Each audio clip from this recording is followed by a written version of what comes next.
నమస్తే, welcome to story board.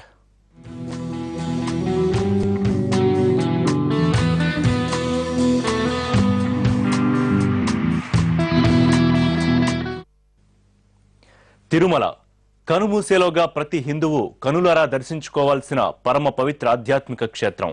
తరతరాలుగా హిందూ ఆధ్యాత్మిక వారధిగా, మన సనాతన సంప్రదాయ సారథిగా బాసిల్లుతోన్న తిరుమల కొండలపై అణువణువులోనూ ఆ కోనేటిరాయుడు కొలువై ఉంటాడు.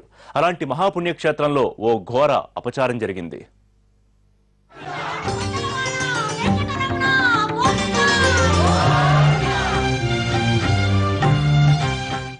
వెంకటాద్రి సమం స్థానం బ్రహ్మాండే నాస్తికించెన వెంకటేశ సమో దేవో నభూతో నభవిష్యతి.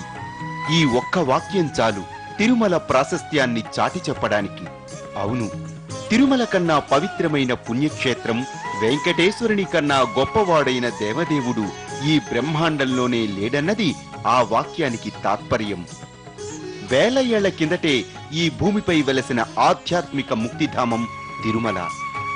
హిందూ ధర్మానికి సనాతన సారథిగా ముందుకు నడిపిస్తూ ఈ విశ్వాంతరాళాల్లో హిందూ మతాన్ని తేజోమయం చేస్తున్న అత్యద్భుత ఆధ్యాత్మిక క్షేత్రం ఒక్క తిరుమలే.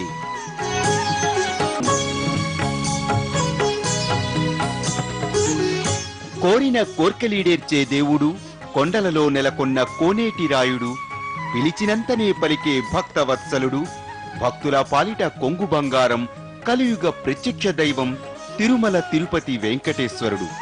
ఆ 7 కొండల వాడంటేనే భక్త జనకోటికి కొండంత అండ.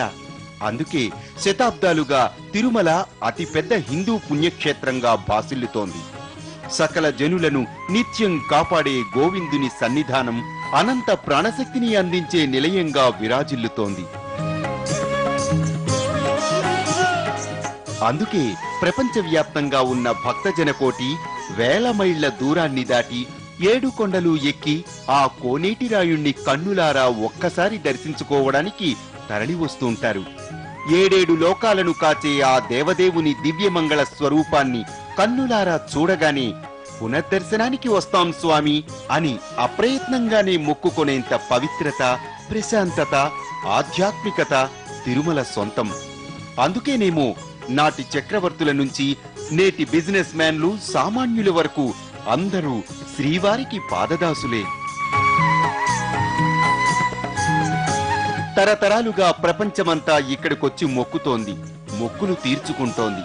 విశ్వ జనవాహినికి ఆధ్యాత్మిక మార్గం చూపిస్తున్న తిరుమలలో అలనాడు అన్నమయ్య తిరుగాడుతూ వచ్చి శ్రీవారిని తన పద కవితలతో అలరింపజేశాడు.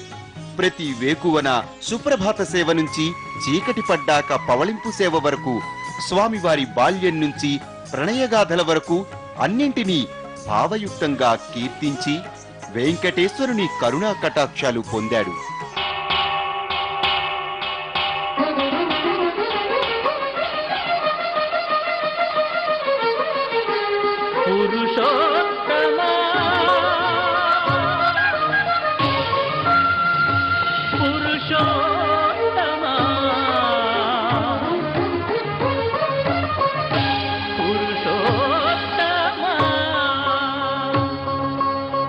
ఇది కలియుగంలో పుట్టుకొచ్చిన ఆధ్యాత్మిక క్షేత్రం కాదు.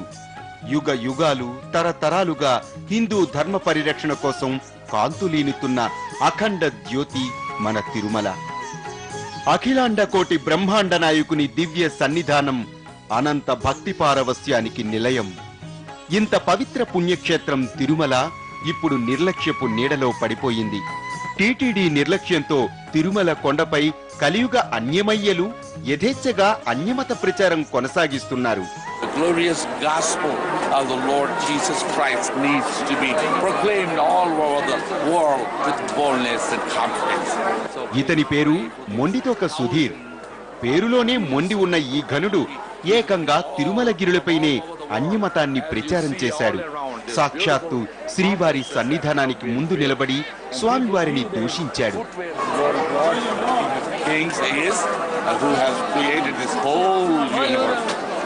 అక్కడితో ఆగలేదు. శ్రీవారి దర్శనానికి వచ్చిన భక్తజన కోటిని కూడా తన మాటలతో దునుమాడాడు. తమ దేవుడే గొప్పవాడిని కీర్తించడంతో పాటు శ్రీవారిపై లేనిపోని నిందారోపణలు చేశాడు. ఇదంతా ఏదో రహస్యంగా కాదు, తిరుమల వీధుల్లో తిరుగుతూ అలిపిరి నుంచి మొదలుపెట్టి ఆనంద నిలయం వరకు అంతటా సంచరిస్తూ పట్టపగలు చేసిన దారుణం. ఈ ప్రయత్నంలో ఓ వ్యక్తిని తన మాటలతో మతమార్పిడి చేశానన్నాడు. తనకు సాయం చేస్తే తిరుమలనే మార్చేస్తానన్నాడు. ఇలా తన అకృత్యాన్ని వీడియో కూడా తీశాడు. అక్కడితో ఆగకుండా దాన్ని యూట్యూబ్ లోకి పెట్టి తన అరాచకాన్ని చాటుకున్నాడు. ఒక వీడియో కూడా పంపించడం జరిగింది. ఆ వీడియోలో తిరుమలలో షూట్ చేసిన ఒక వీడియో, అలాగే ఒక కన్నడ భాషలో ఉన్న స్కూల్ నేమ్ ప్లేట్ ఉన్న ప్లేస్లో ఒక ప్లేస్లో ఈ అన్యమత ప్రచారం జరుగుతున్నట్టు చాలా క్లియర్గా అందులో తెలిసింది. తిరుమల దేవస్థానం మన గుడి ముందే ఇది జరుగుతున్నట్టు, ఎవరో ఒక మనిషిని మనిషిని కూడా తీసుకొచ్చి అక్కడ చూపెట్టినట్టు, మన హిందూ మతాన్ని గురించి చెడ్డగా చెప్తూ వేరే మతం గురించి మాట్లాడుతూ, అట్లాగే వేరే స్కూల్లో కూడా ఈ విధంగా మాట్లాడుతూ ఉన్న వీడియో దొరికింది. ఇతగాడు ఇంత పాపం చేసింది ఎప్పుడో తెలుసా? బ్రహ్మోత్సవాల సమయంలో, అంటే అత్యంత కట్టుదిట్టమైన భద్రతా ఏర్పాట్లుండాల్సిన సమయంలోనే ఇలాంటి దారుణాలు జరిగితే తిరుమల గిరుల పవిత్రత ఏమైపోతుందోనన్న భయాందోళనలు వ్యక్తం చేస్తున్నారు భక్తులు. రకరకాలుగా ఏదో ఒకటి క్రియేట్ చేసి చెప్పేసిందంటే ప్రతి ఒక్కరు కూడా దాని నుంచి డైవర్ట్ అయిపోయి మా మతాల్లోకి ఎంటర్ అవుతారని చెప్పి కేవలం ఒక దుష్ప్రచారం కోసం ఏంటంటే అంతా ప్లాన్ చేసుకుని దాన్ని పకడ్బందీగా మనకేంటంటే పాకిస్తాన్లో వాళ్ళు ఎలా అవుతున్నారో ఈ మత ప్రచారం చేసేవాళ్ళు కూడా మన హిందూ ధర్మాన్ని ఏంటంటే ఆ విధంగానే తీసుకుని వస్తున్నారన్నమాట. ఇది కంటిన్యూ అయిందంటే కొద్ది రోజులకి ఏంటంటే మన హిందూ మతం అనేది కూడా ఏంటంటే పేపర్లలోనూ ఎక్కడైనా ఫోటోలను చూడాల్సి వస్తుంది. ఈ ప్రచారాలు ఇలా చేసుకుంటా పోతామంటే మనం చూసాగానే అంటే ఇబ్బందులు వస్తాయి. అన్య మతం, అదే క్రిస్టియానిటీ కానీ ఇంకో మతం వాళ్ళు కానీ ఇక్కడ అన్యమత ప్రచారం చేయడం చాలా దురదృష్టకరం. హిందువులకి వెంకటేశ్వర స్వామి చాలా పవిత్రమైన దైవం. ఈ క్షేత్రం చాలా పవిత్రమైనది. ఇప్పుడు క్రిస్టియన్స్కి వాటికన్ ఎట్లా అవుదో హిందువులకి వెంకటాద్రి మీద వెలిసిన వెంకటేశ్వర స్వామి అంతకంటే ముఖ్యమైన వాడు. వీళ్ళ ఆత్మగౌరవాన్ని దెబ్బతీసే విధంగా ప్రవర్తిస్తే ఇది హిందూ దేశం అనను, సెక్యులర్ దేశం అయినా సరే ఎక్కువ మంది హిందువులు ఉన్నారు కాబట్టి హిందువులను గౌరవించడం మంచిదని దాని పరంగా ప్రభుత్వం తగు చర్యలు తీసుకొని అన్యమతాన్ని ఈ క్షేత్రంలో ప్రవేశించకుండా ఏర్పాటు చేయాలని ఆశిస్తున్నారు. ఈ టీటీడీ వాళ్ళు చర్య తీసుకుంటే ఈ క్రిస్టియన్స్ వాళ్ళు ఈ ప్రచారాలు చూసి తప్పుగా ప్రచారాలు చేస్తున్నారు. ఇది తప్పు, చాలా తప్పు, చేయకూడదు. టీటీడీ వాళ్ళు ఖచ్చితంగా దీన్ని చర్యగా తీసుకొని ఇది చేయాల్సింది కోరుతున్నాం. క్రిమినల్గా కేసు పెడితే బాగుంటుందని నా అభిప్రాయం. తిరుమలలో మొండితోక సుధీర్ లాంటి అన్యమయ్యలు భద్రతా సిబ్బంది ముందే ధైర్యంగా తమ దేవుడి గురించి ప్రచారం చేయడమే కాదు, శ్రీవారిని కూడా దూషించుకుంటూ వెళుతుంటే అసలు అక్కడి భద్రతలో దాగున్న డొల్లతనం బయటపడింది. ఇంత జరిగిన 2 రోజుల తర్వాత పోలీసులు సుధీర్ను అరెస్టు చేసి కేసులు నమోదు చేశారు. ఇదంతా చేసి పోలీసులకు దొరికిపోయాక తెలియక తప్పు చేశాను వదిలేయండంటున్నాడు ఈ ప్రబుద్ధుడు. జరిగినటువంటి ఈ యావత్తు నిషేధిత ప్రాంతంలో మేము వెళ్ళకూడని ప్రదేశానికి వెళ్ళి మేము చిత్రీకరించినటువంటి ఆ వీడియోస్ను బట్టి మేము చాలా చింతపడుతూ ఉన్నాను. అందుకే సార్ నేను బాధపడుతున్నాను. దయతో నన్ను ఈ భద్రతా వైఫల్యం కేవలం అన్యమతస్థులకే కాదు, అరాచకాలు సృష్టించాలనుకునే ఉగ్రమూకలకు కూడా ఊతమిచ్చేలా ఉంది.